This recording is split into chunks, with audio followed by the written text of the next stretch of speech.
Bonjour, welcome to another episode of 4x4 Explore. This is episode 3 of our Udna Data series. In this episode, we begin our journey at Williams Creek and take a brief detour to Halligan Bay to explore the surroundings of Lake Eyre. Then we continue south, en route to Marie, our final destination, making stops at various mound springs along the way, which are at the origin of the creation of the Udna Data track. If you're planning to travel the Udna Data track in the near future, stay tuned until the end, as I will be sharing some useful tips to be prepared for the Udna Data adventure. So still on the Udna Data track, but as you can see, we are going back into the deserts. There's quite a lot of sand dunes around here, and we are approaching Lake Eyre. So a very, very different landscape again to what we saw yesterday, or even this morning. This morning was I was feeling like if I were in Lanzarote. On a volcanic island, right? And now you see all the sand dunes again, so yeah, it's great to see all the landscape changing like that.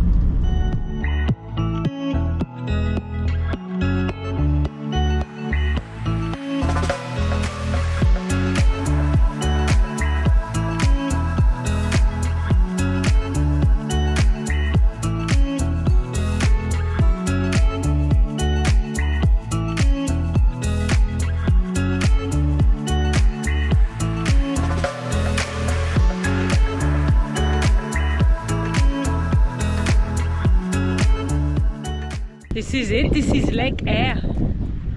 That's very impressive. So all the white that you can see there is it's not water, it's salt. It's absolutely stunning.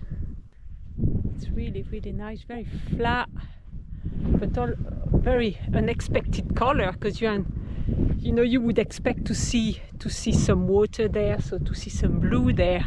And what you see is white, so it's very, very strange. Yeah, beautiful, really, really nice. I'm going to shoot the drone and see if I can make a nice video for you guys to really experience and appreciate Lake Eyre like I do.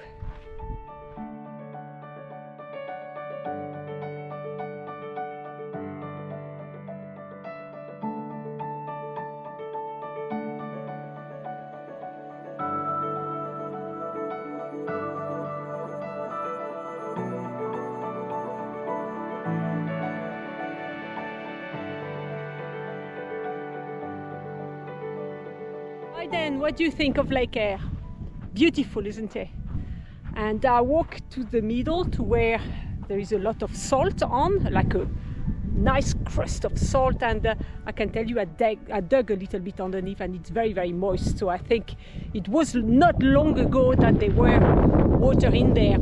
So what is really interesting about Lake Eyre is where we stand right now. It's 15 meters below sea level, so that's why it fills up with water, with all the river coming into it, like Finke, for example. We were at the Finke River a couple of weeks ago, and this is where the Finke River ends up as well.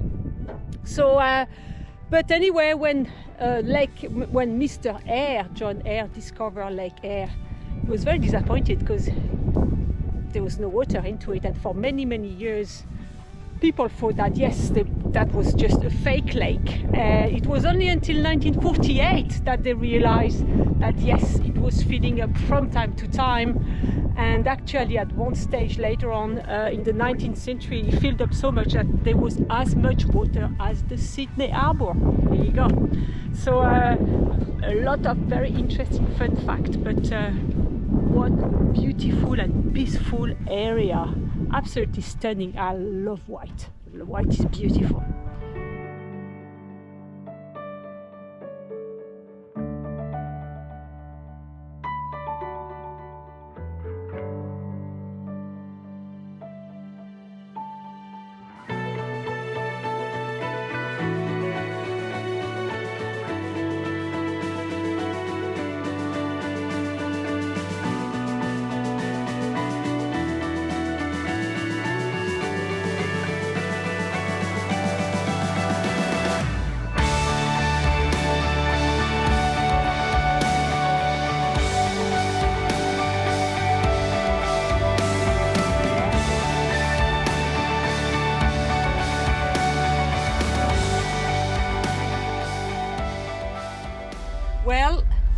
we've spent a splendid night at Lake Eyre. A spectacular sunset and sunrise.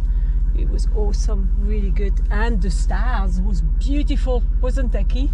Yeah. Absolutely awesome. 360-degree views of the horizon. Yeah. It was pretty special, actually. It was unreal, absolutely unreal. So we're going to go to some hot springs today. It's going to be great. We're going to be able to have a wash. We need to. Are you going to put your seatbelt on? Because it's Christine's driving day, so you better be safe. Yes. Awesome. All right, because it's $300 fine, you know. And 3 points. I haven't seen anybody for 2 days. Hey? Haven't seen anybody for 2 days. I know. All right then. All right, we'll see you at the Artesian Springs then. Catch you later.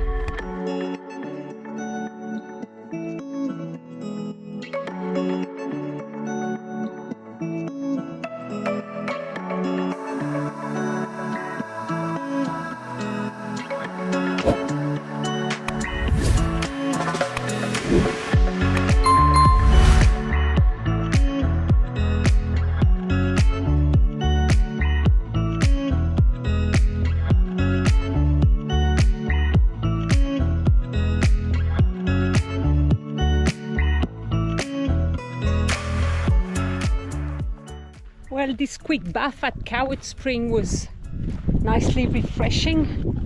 So what we've learned out of there is that all these areas, there's quite a lot of spring which are popping out of a really, really big artesian basin.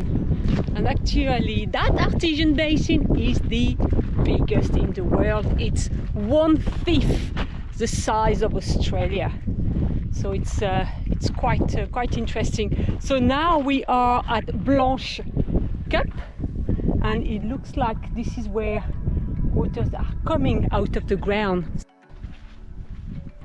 So this one is called the Bubbler. So I'm expecting a lot based on that name.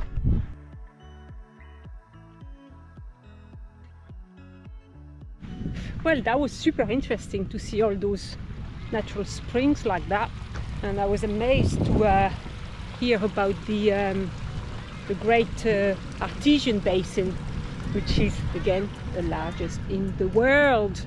1/5 of Australia, and all the water comes from Queensland apparently. Here you go!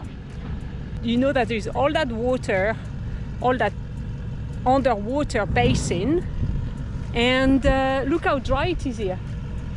It's just bizarre. I don't fully comprehend it.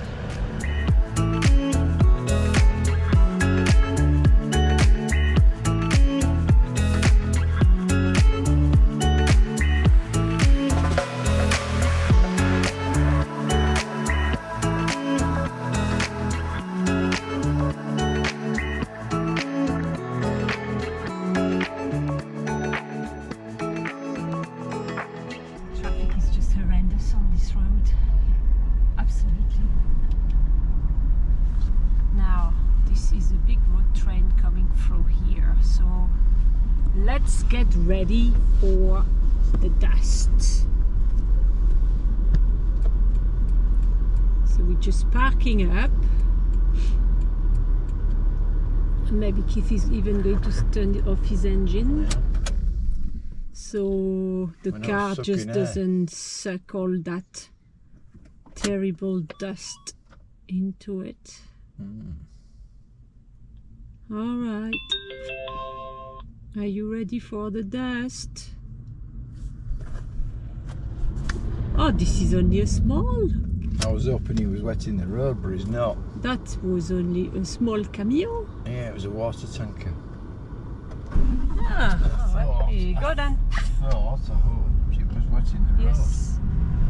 Keith doesn't want to have to clean his air filter. That's why he does that.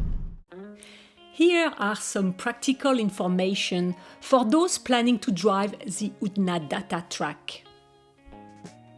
The Oodnadatta track is approximately 670 kilometers, including the visit of the old peak ruin, which is a 30-kilometer return from the main track. Additionally, we visited the Painted Desert, which was about 140 kilometer round trip from the track, and Halligan Bay to see Lake Eyre, which added an extra 120 kilometers to the trip. We spent 5 days on the track. In my opinion, that is enough time to visit pretty much everything. The track difficulty is low to medium. We did see few caravans along the way. The camping spots are typically big enough to accommodate large setups. According to Explore Oz, the best time to visit is between April and September. You can refuel with diesel in Marla, Oodnadatta, Williams Creek, and Maree. I am unsure if other types of fuel are available. You will have to make enquiries. There are many free camps along the track. We use both Wikicamps and Explore Oz Traveler to pick the best ones. For Lake Eyre, you will need a permit. As we crossed the Simpson Desert not long ago, we could use the Desert Pass as a camping permit. In Maree, the pub offers free accommodations for its customers. The showers are awesome, especially after 4 nights on the track. We spent some time at Oodnadatta, Williams Creek, and Maree, and the locals were very welcoming, offering a lot of advice on what to visit. Beware that there is no cellular phone reception and that there is not many people on the track, so be prepared. We carry a PLB, Personal Location Beacon, for life and death situations. Not that we had to use it, but it's a good insurance. We also have a satellite phone. It is a SatSleeve from Pivotel. It is a cheap $20 per month subscription. It's really worth having for emergencies. Carry enough water, it is hot out there, and enough food for the length of the trip. And finally, respect road closures. If it's closed, do not attempt it. Not only to avoid the fine, but also to avoid destroying the track. Well, thank you for watching. Your participation in our channel means the world to us. Don't hesitate to reach out if you have any questions. In the meantime, we continue our adventures. Our next stop is the Flinders Range. So don't forget to subscribe so you don't miss the next episode.